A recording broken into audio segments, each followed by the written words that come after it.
हमारा ये ईमान है या नहीं कि मेरा खुदा सच्चा है, हमारा नबी सच्चा है, हमारा दीन सच्चा है, कुरान सच्चा है। जब तुम्हारा यकीन है कि मेरा खुदा सच्चा, मेरा दीन सच्चा, मेरा कुरान सच्चा, मेरा नबी सच्चा, तो फिर मेरे अजीजों सर झुकाकर नहीं, सर उठाकर जियो। और तुम्हें हुजूर अकरम सल्लल्लाहु ताला अलैहि वसल्लम के अखलाक पर कभी शर्म नहीं आनी चाहिए।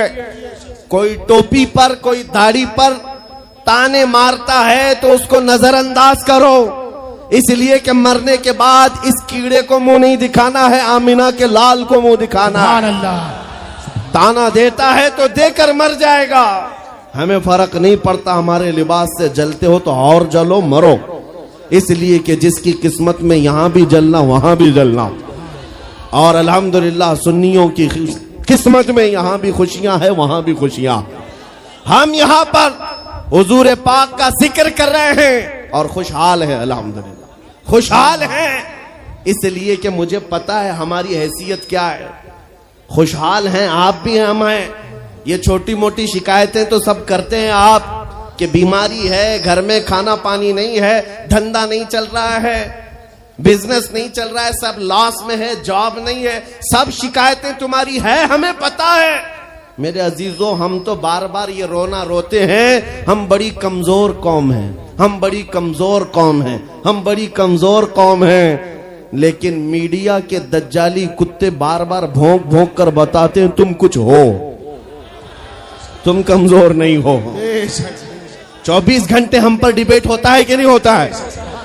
कुल मिलाकर हम पर ही डिबेट। अरे मियाँ, यहाँ तो इलेक्शन भी कैंपेनिंग के लिए हम ही हम हैं, हमारे मुद्दे को लेकर के ही सबको लड़ाना है, सबके दरमियान। मैं आपसे ये कहता हूं, ये बातें यूं ही नहीं, वो बार बार तुम्हें भौंक कर बता रहे हैं तुम कुछ हो, लेकिन तुम कहते हो नहीं मैं कुछ नहीं हूं, हम कमजोर हैं। वो कहते हैं नहीं कमजोर नहीं, तुम कुछ हो। एक तरफ तो कहते हैं कुछ नहीं है, सब बिखरे हुए लोग हैं, पंचर पुत्र भी कहते हैं, लेकिन फिर हम उनसे कहते हैं मियाँ पंचर पुत्र है तो 24 घंटे डिबेट हम पर क्यों करते हो? डर किस बात का है?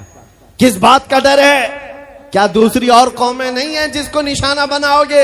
अरे 70 कौमें मौजूद हैं, लेकिन हमें पता है तुम्हारी आंखों में अगर कोई चुभता है तो गुलाम मुस्तफा ही है, इसलिए कि उन्हें भी तारीख पता है। ये अगर निकल पड़े हैं सहरा से बगैर चप्पल के, पैबंद लगे कपड़ों से, तो कैसर और किसरा को भी धूल चटा सकते हैं। वह दुनिया की सुपर पावर ताकतों को घुटने टेकने पर मजबूर करने वाली कौम, वो उमर बिन खत्ताब के शागिर्द थे, सहाबाए कराम थे। दुनिया को तारीख पता है कि ये जिस दिन पढ़ने लग गए खालिद बिन वलीद को, जिस दिन ये पढ़ने लग गए सलाहुद्दीन अय्यूबी को, जिस दिन इनको कोई कहने लग गया कि तुम्हारा कोई शिहाबुद्दीन गौरी भी था, तुम्हारा कोई औरंगजेब भी था, तो फिर ये मुर्दा और मुरझाई हुई कौम दोबारा उठने लग गई तो अच्छे अच्छों की नींद हराम हो सकती है। इसीलिए कहा जाता है मुसलमानों के मोहल्ले में नशा बांटो, मुसलमानों को नशा करवाओ, नशा बेचने वाले यही, नशा करने वाले यही, इसलिए कि ये जब तक नशा में रहेंगे हम सुकून से रहेंगे, और जिस दिन ये उठ गए तो दूसरों के सुकून के लाले पड़ जाएंगे। इसलिए मेरे अजीजों, मैं तुम्हें बेदार करने के लिए आया हूं और दुनिया की नजरों में खटकता रहूंगा, लेकिन मेरे पास जितना भी वक्त मौजूद है मैं खामोश नहीं रहूंगा इंशाअल्लाहुल अज़ीज़। कल को भी अगर मेरी फांसी हो जाए मुझे इस बात की परवाह नहीं है, दुनिया से जाएंगे। हमारे एक के मर जाने के बाद उन कुत्तों से कहता हूं कि इसको ये मत समझ लेना कि इस्लाम खत्म हो जाएगा, मुझ जैसे 1000 कट भी जाएं तब भी हम नारा यही लगाएंगे, इस्लाम जिंदा होता है हर करबला के बाद। नारे तकबीर, नारे रिसालत, शहंशाह खिताबत, शेरे हिंदुस्तान सलमान मुफ्ती सलमान हजारी साहब किबला। सुभान अल्लाह, सुभान अल्लाह। मेरे अजीजों, बात आज ईमान की है। मैंने आज तक किसी तकरीर में किसी को असलहा उठाने की बात नहीं की, मैंने कभी किसी को बंदूक, बारूद, चाकू, तलवार की बात नहीं की और ना ही हमें जरूरत है। मेरे अजीजों, हम तो चाहते हैं कि तुम इश्क रसूल का जामा पहन लो, हुजूर की मोहब्बत का लिबास पहन लो। मेरे अजीजों, चाकू ब्लेड भी उठाने की जरूरत नहीं, तुम्हारे चलते फिरते देखकर कितने कीड़े फना हो जाए। हाँ, सिर्फ तुम्हारी चलत फिरत से कई कुत्ते नालियों में मर जाएं। सबको समझ में आती है बात। और जिन लोगों ने मुझसे पूछा था बार बार, आप कुत्ते किसको कहते हैं, मैंने कहा कोई सुन्नी मुझसे पूछा ही नहीं, किसी ने मुझसे पूछा ही नहीं। ये सारी तकरीरें सुन रहे हैं, आपने पहले ही पूछा तो कहीं ऐसा तो नहीं कि जख्म पर जाकर बात लगी हो। खैर मेरे अजीजों, आपको मैं बारहा बेदार इस बात के लिए करना चाहता हूं, हुजूर के अगर गुलाम हैं तो पूरे गुलाम बनो, पूरे गुलाम। आज के दिन अगर एक नौजवान भी ये अहद कर लिया कि मैंने अपनी मर्जी से बहुत जिंदगी गुजारी है, अपनी लाइफ में बहुत इंजॉय किया है, लेकिन आज के दिन से ये तय करूंगा कि जीऊंगा तो मेरे नबी की मर्जी से जीऊंगा, जिसने भी तय कर लिया, मैं समझता हूं कि ये जलसा वसूल हो गया, हुजूर के कदमों में पहुंच गया। मैं बताओ ए नौजवानों, बचा क्या है हमारी जिंदगी में और क्या बाकी है? क्या चाहिए तुम्हें? पूरी दुनिया तुम नाक रगड़ रगड़ कर हासिल कर भी लिए तो एक दिन तो मौत आनी है, एक दिन तो दुनिया से जाना है, सारी दौलत छोड़कर जाओगे, इस बात पर सबका यकीन है। तुमने खुद अपने हाथों से कितने मुर्दे दफनाए, तुमने कितने लोगों की कब्रों को खुद अपने हाथों से बंद किया। आज जो ये आंखें खुली हैं अचानक बंद कर दी जाएंगी, ये धड़कनें रुक जाएंगी, तुम हाथ पैर भी नहीं उठा सकते, और ये पूरे लोग उठाकर तुम्हें इतनी छोटी कब्र में डाल कर आते हैं जहां करवट लेने की भी जगह नहीं, सांस और हवा के लिए कोई रोशनदान नहीं, खिड़की नहीं। इतने घने अंधेरे के अंदर तुम तन्हा होते हो। उस कब्र के मुतालिक सोचो, वहां मुनकर नकीर जिसके बारे में पूछ रहे होंगे वो ताजदारे मदीना की जात होगी। हुजूर के बारे में तुमसे पूछा जा रहा है कि तुम उनके बारे में क्या कहते थे। इसलिए सुन्नियों, आज ही हम तैयारी क्यों ना कर लें कि कल को कब्र में हमसे फरिश्ते पूछे इनके बारे में क्या कहते थे, तो वहां पुकार कर नकीरैन से कहना, तुम पूछ रहे हो इनके बारे में क्या कहते थे, अरे मर के पहुंचा हूं यहां इस दिलरुबा के वास्ते। सुभान अल्लाह, सुभान अल्लाह। मर के पहुंचा हूं यहां इस दिलरुबा के वास्ते, है शबे गौर भी उसी गुल से मुलाकात की रात। अजीजा ने गिरामी वकार, आज ले उनकी पनाह, आज मदद मांग उनसे, कल न मानेंगे कयामत में अगर मान गया। सिर्फ मैं तुम्हारे उन अखलाक की बात कर रहा हूं, बड़े दर्द दिल से कह रहा हूं। आ जाओ वापस उस नुक्ते पर जहां मेरे नबी ने हमें छोड़ा था, आ जाओ उस रास्ते पर जिस पर चलने वालों पर अल्लाह ने इनाम नाजिल किया है। आपको पता है वो सहाबा कराम, ताबईन और औलिया कामिलीन का रास्ता था कि जिनके बारे में इकबाल ने कहा, दी अजाने कभी यूरोप के कलीसाओं में तो कभी अफ्रीका के तपते हुए सहराओं में, दश्त तो दश्त है दरिया भी न छोड़े हमने, बहरे जुल्मात में दौड़ा दिए घोड़े हमने, आ गया ऐन लड़ाई में गर वक्त नमाज, किबला रूहों के जमीन बोस हुई कौमे हिजाज। एक ही सब में खड़े हो गए महमूद अयाज, न कोई बंदा रहा न कोई बंदा नवाज। यह हमारी तारीख थी, यह हमारी तारीख थी, मोहम्मद अरबी सल्लल्लाहु ताला अलैहि वसल्लम के गुलामों की तारीख थी। वो जिस जगह जाते थे परचमे इस्लाम लहराते थे, जहां चल पड़े हवाओं का रुख मोड़ दिया, आंधियों को तोड़ दिया, समंदरों में रास्ता बना लिया, अरे दरिया दजला में घोड़े दौड़ा दिए। ये नबी पाक के गुलाम थे, दुनिया उनसे खौफजदा थी। क्या था उनका नारा? उनका नारा ये था, टल न सकते थे जंग में अगर अड़ जाते थे, पांव शेरों के मैदान से उखड़ जाते थे, अरे हक से सरकश हुआ कोई तो बिगड़ जाते थे, तेग क्या चीज है हम तोप से भी लड़ जाते थे। नारे तकबीर, नारे रिसालत, देखो देखो कौन आया,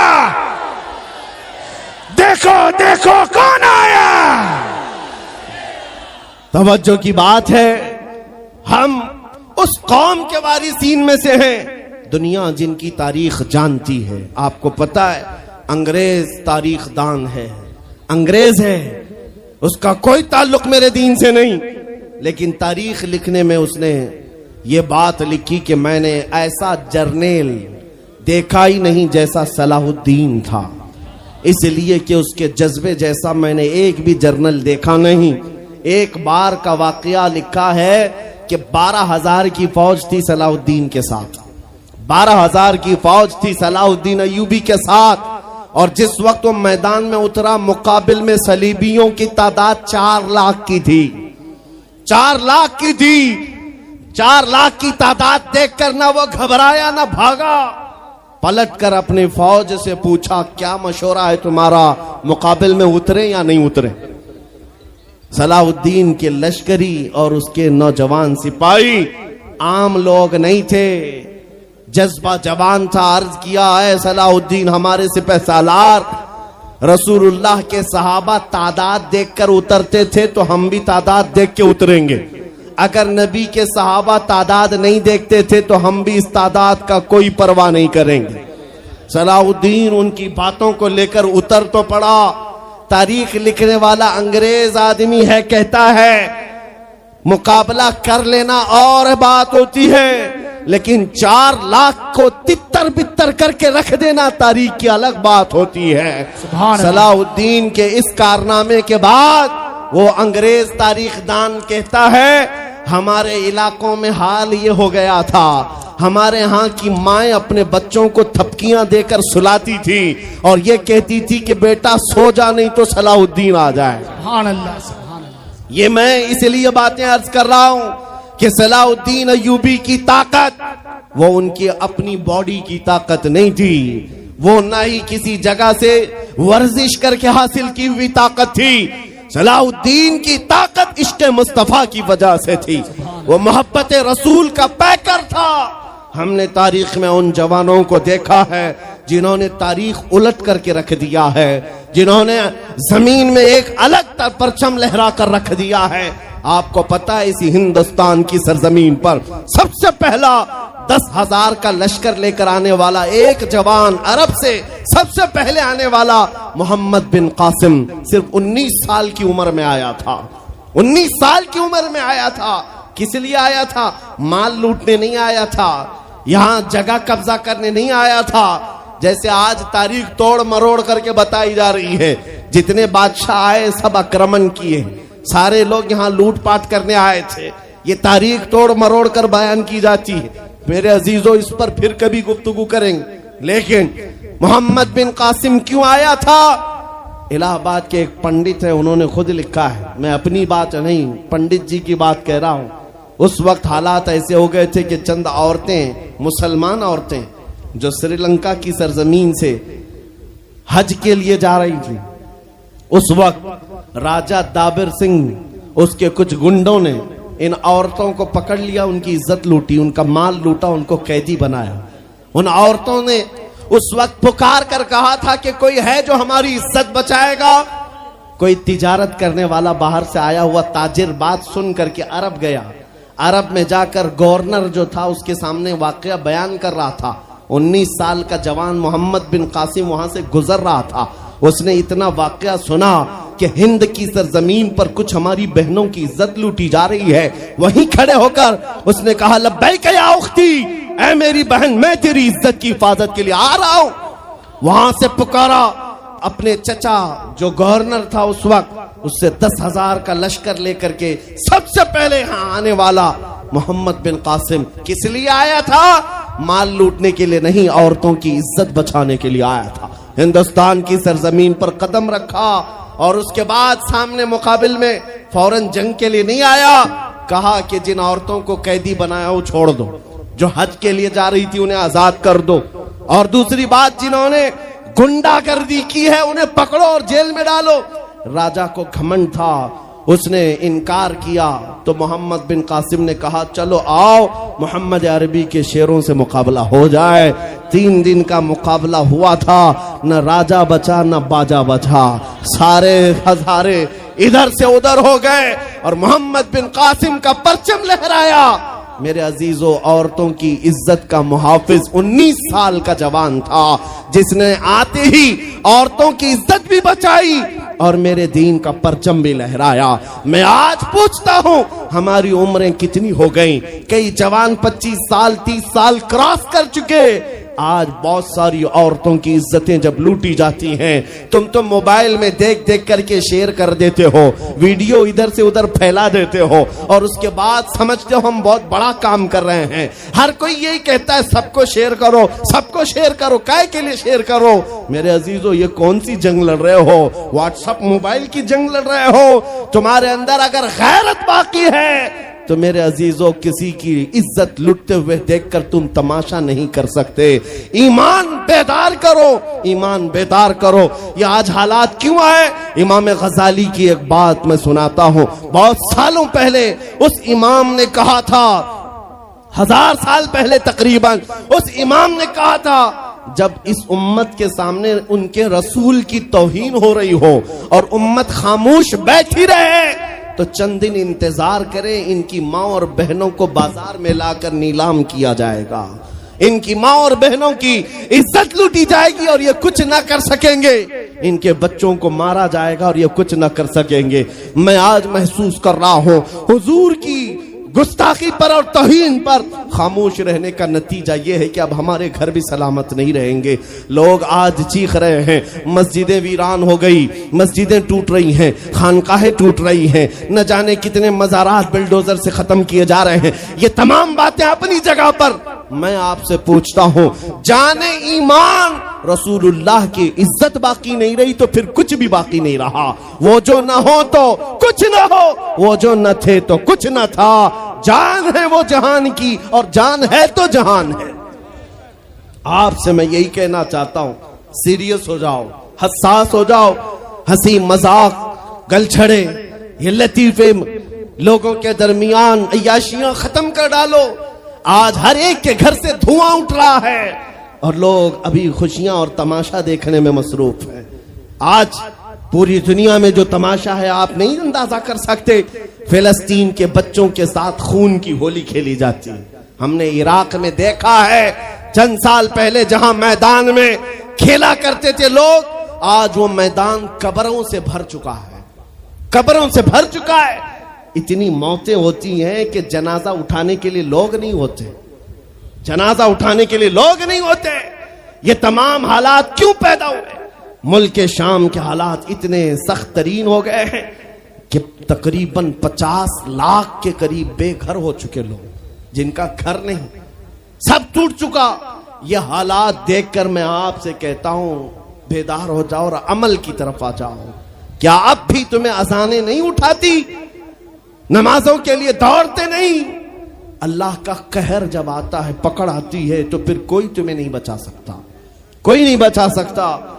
मैं वार्निंग भी दे रहा हूं और आपको बता भी रहा हूं कि नबी करीम सल्लल्लाहु तआला अलैहि वसल्लम का दरवाजा अभी खुला हुआ है, खुला हुआ है। और वो ऐसा नबी है, ऐसा नबी है जिसके दरबार से वाबस्ता होने में कभी आपको शर्म नहीं आएगी इंशाअल्लाह, और कभी आप अपने आप को बेआबरू नहीं समझेंगे, कभी नहीं। मैं अपनी प्रैक्टिकल लाइफ बता रहा हूं। हुजूर की मोहब्बत में, वो वफा में जो मजे हैं वो दुनिया में कहीं नहीं, कहीं नहीं है। जब बेचैन दिल होता है तब भी हम, मेरे अजीजों, गाने सुनकर के अपनी बेचैनी दूर नहीं करते। हम पिकनिक पॉइंट पे जाकर अपनी बेचैनी दूर नहीं करते। जब ज्यादा बेकरारी हो तो यही कहते, उनके निसार कोई कैसे ही रंज में हो, जब याद आ गए हैं सब गम भुला दिए हैं, उनकी महक ने दिल के गुंचे खिला दिए हैं, जिस राह चल दिए हैं कूचे बसा दिए हैं। हुजूर को याद कर लेते हैं, बेचैनी दूर होती है, बेकरारी दूर होती है। आपको मैं ये बात कहना चाहता हूं, हुजूर की वफा में जो इज्जत है वो कहीं नहीं है, हुजूर की गुलामी में जो इज्जत है वो कहीं नहीं। आज आपके दरमियान मैं यहां आया हूं, फतेहपुर सिकरी पहली मर्तबा, लेकिन तुम्हारा जोश और जज्बा, मेरे अजीजों, रात के 12 बजे के बाद मुझ जैसे एक अदना तालिब इल्म के इस्तेकबाल के लिए अगर इतना मजमा खड़ा है जो खड़ा है, जिसको जगह नहीं वो भी, जिसको जगह है वो भी। क्यों? कोई बड़े पार्टी का नेता आया है क्या? किसी गवर्नमेंट का ओहदेदार आया है? नहीं, सबको यहां पता है कोई नेता नहीं आया, हुजूर का एक गुलाम आया। हमारी आज जो इज्जत है वो सिर्फ इसीलिए है, जब तक बिके न थे तो कोई पूछता न था। या रसूल अल्लाह, तुमने खरीद कर हमें अनमोल कर दिया। जब तक के मदीने से इशारे नहीं होते, रोशन मेरी किस्मत के सितारे नहीं होते। इसलिए आपसे भी कहता हूं, बेदाम ही बिक जाइए बाजार नबी में, बेदाम ही बिक जाइए बाजार नबी में। अरे इस शान के सौदे में खसारे नहीं होते। नारे तकबीर, लब्बैक लब्बैक लब्बैक या रसूल अल्लाह, लब्बैक लब्बैक लब्बैक या रसूल अल्लाह। ताजदार खत्म नबूवत, ताजदार खत्म नबूवत। मैं अपनी गुफ्तगू को समेटते हुए बात अर्ज करता हूं, तुम्हारे यकीन को बढ़ाने के लिए कहता हूं, आज भी तुम्हें पता होना चाहिए, हमारे दर्द को कोई समझने वाला है तो आमिना का लाल है, वो मकीने गुंबदे खजरा है, जो बेकसों का कस, जो बेसहारों का सहारा। उस रसूल पाक की आदत ही ये है, आता है फकीरों पे उन्हें प्यार कुछ ऐसा, खुद भीख दें और खुद कहें मंगते का भला हो। आपको मैं ये बात बार बार इसलिए कह रहा हूं कि तुम ये मांगना छोड़ दो, लोगों के यहाँ हाथ फैलाना छोड़ दो, इनकी उनकी नौकरी चाकरी करना छोड़ दो। मेरे मुर्शिद ताजु शरिया फरमाया करते, बुल हवस सुन सीमो जर की बंदगी अच्छी नहीं, बुल हवस सुन सीमो जर की बंदगी अच्छी नहीं, उनके दर की भीख अच्छी, सरवरी अच्छी नहीं। दुनिया में कहीं इज्जत नहीं पाओगे जो मेरे नबी की गुलामी में पाओगे। इसलिए कि हमने हुजूर से वाबस्ता होने वालों को देखा है, वो बिलाल हबशी हबशा के रहने वाले थे, अगरचे रंग काला था, लेकिन जब मेरे आका की गुलामी में आए तो मेरे आका ने उन्हें काबे की छत पर चढ़ा दिया, और काबे की छत पर से अजान देकर बिलाल ने ये लोगों को बता दिया, ऐ लोगों मुझे देखो, रंग से इज्जत नहीं, मुस्तफा के कदमों से इज्जत है।